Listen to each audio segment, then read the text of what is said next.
இருக்கோம். எங்களுக்கு எங்க பணம் தேவை, எங்களுக்கு எங்க நாயம் தேவை. எல்லா 5 லட்சம் எங்களுக்கு வாழ்வாதாரம் இல்ல. காலி பண்ணுவாங்க, எங்க போவோம்? நான் இங்க ஆவடி பாக்கத்துல இருந்து இப்போ ஒரு 2 மாசத்துக்கு முன்னாடி நான் ஒரு வீட்டுக்கு லீஸுக்கு போயிருக்கேன். அந்த அறிவு நம்பின்ற ஓனர் கிட்ட வந்து ஆக்சுவலி அவர் ஓனரா புரோக்கரான்னு எனக்கு தெரியாது. அவர்கிட்ட வந்து நாங்க லீஸுக்கு வந்து ஒரு 4.5 லட்சம் கொடுத்து 3 இயர்ஸ்க்கு அக்ரிமெண்ட் போட்டிருந்தோம். 11 மந்த்ஸ்க்கு ஒரு வாட்டி ரெனிவல் பண்ணிக்கலாம், அப்படி இல்லைன்னா 11 மந்த்ஸ்க்கு உங்களுக்கு பிடிக்கலன்னா நீங்க உங்க பணத்தை ரிட்டர்ன் வாங்கிக்கலாம்ன்ற ஒரு அக்ரிமெண்ட் பேர்ல தான் நாங்க அக்ரிமெண்ட் போட்டது. ஆக்சுவலி என்னன்னா இப்போ ஒரு 2 days 3 days வந்து அந்த திடீர்னு ஒரு நபர் வந்து நான் தான் இந்த வீட்டுக்கு ஹவுஸ் ஓனரு, நீங்க வந்து வீடு காலி பண்ணுங்கன்னு சொல்றாங்க.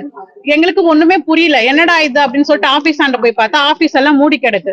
அப்புறம் நாங்க போட்டா அவரை வந்து அறிவு நம்பின்றவர் வந்து அரெஸ்ட் பண்ணிருக்காங்க அப்படின்னு சொன்னாங்க. நாங்க அதை விசாரிக்கிறதுக்காக கம்ப்ளைண்ட் கொடுக்கறதுக்காக பூந்தமல்லி போலீஸ் ஸ்டேஷனும் நாங்க போயிருந்தோம்.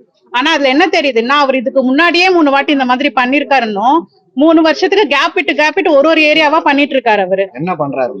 லீஸுக்கு வந்து மக்களுக்கு வீடு வந்து இப்போ நடுத்தர குடும்பத்தார வந்து வாடகை கட்ட முடியல, அதனால லீஸுக்கு போறோம்ட்டு லீஸுக்கு வந்து ஒருத்தர்கிட்டயும் வீட்டுக்கு லீஸுக்கு ஒரு 5 லட்சம் 6 லட்சம்ன்ற மாதிரி அமௌண்ட் வாங்கிட்டு அவங்களுக்கு வந்து ஒரு 1 month டிலே பண்ணி சாவி கொடுத்துடுறாரு, வீட்டுக்கு போயிடுறோம். இப்போ நான் வீட்டுக்கு போனதுக்கு அப்புறமா தான் தெரியுது ஆக்சுவலி அவர் அந்த வீட்டுக்கு ஓனரே கிடையாது. அவர் வந்து அந்த வீட்டு ஓனர் கிட்ட வந்து ஒரு டைப் மாதிரி வச்சிருக்காரு. ஆனா எங்க கிட்ட வந்து அவருதான் ஓனர்ன்ற பேர்ல எங்களுக்கு வீடு லீஸுக்கு கொடுறாரு. இப்போ திடீர்னு ஒரு நபர் நான் தான் அந்த வீட்டுக்கு ஹவுஸ் ஓனர்னு வரும்போதுதான் எங்களுக்கு தெரியுது அந்த வீடு அவரது கிடையாதுன்னு. நான் மட்டும் தான் நினைச்சுதான் நான் ஆபீஸ் கிட்ட போனேன். ஆனா பார்த்தா இங்க இவ்வளவு பேர் இருக்காங்க, இது கிட்ட இன்னும் கொஞ்சம் பேர் இருக்காங்கன்னு நினைக்கிறேன். அவ்வளவு பேருக்கிட்டயும் அவர் 5 லட்சம் 6 லட்சம் மொத்தமா காசு வாங்கி எல்லாரையுமே ஏமாத்தி இருக்காங்க.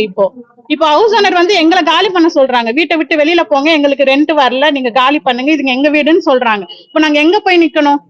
நான் 2 வயசு குழந்தைய வச்சிருக்கேன், மாசம் வாடகை கட்ட முடியலன்னு தான் நாங்க லீஸ்க்கு போயிருக்கோம். நான் ஒரு ஆட்டிசம் பேபி வச்சிருக்கேன், அவனுக்கு நான் மந்த்லி ஸ்பீச் தெரபிக்கு 20,000 பே பண்றேன், அது கட்ட முடியலன்னு தான் நான் லீஸ்க்கு போயிருக்கேன்.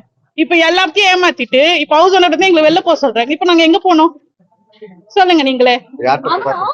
நாங்க போலீஸ் ஸ்டேஷன்ல கம்ப்ளைண்ட் கொடுத்தோம். அதுக்கப்புறம் சிஎம் செல் கிட்டயும் போய் நாங்க மனு எழுதி கொடுத்துட்டு வந்திருந்தோம். இப்ப கமிஷனர் ஆபீஸ் கிட்ட வரோம், எங்களுக்கு எதான ஒரு தீர்ப்பு கொடுங்க. நாங்க அந்த வீட்டுல இப்போ ஹவுஸ் ஓனர் எங்க வெளில போக சொல்றாங்க. இப்ப அதுக்குதான் நாங்க முக்கியமா பாக்கணும். இப்ப நாங்க வீட்டை ஒரு அமௌண்ட் நாங்க கொடுத்துட்டோம், இப்ப எங்க கையில எதுவுமே இல்ல. அந்த நபர் உங்களுக்கு எப்படிமா தெரியும்? சார் இப்போ அங்கங்க வந்து போஸ்ட் போட்டு வச்சிருக்காங்க சார், வீடு வாடகைக்கு லீஸுக்கு அப்படின்ட்டு போட்டு நம்பர் போட்டு வைக்கிறாங்க. நாங்க அது சுத்திக்கிட்டு நாங்க வீடு தேடுறோம், வீடு எங்கேயுமே கிடைக்கல. அதனால அந்த போஸ்டர் பார்த்து நாங்க அந்த நம்பர் கால் பண்றோம், இந்த மாதிரி இங்க ஆபீஸ் இருக்கு வாங்க அப்படின்னு சொல்றாங்க.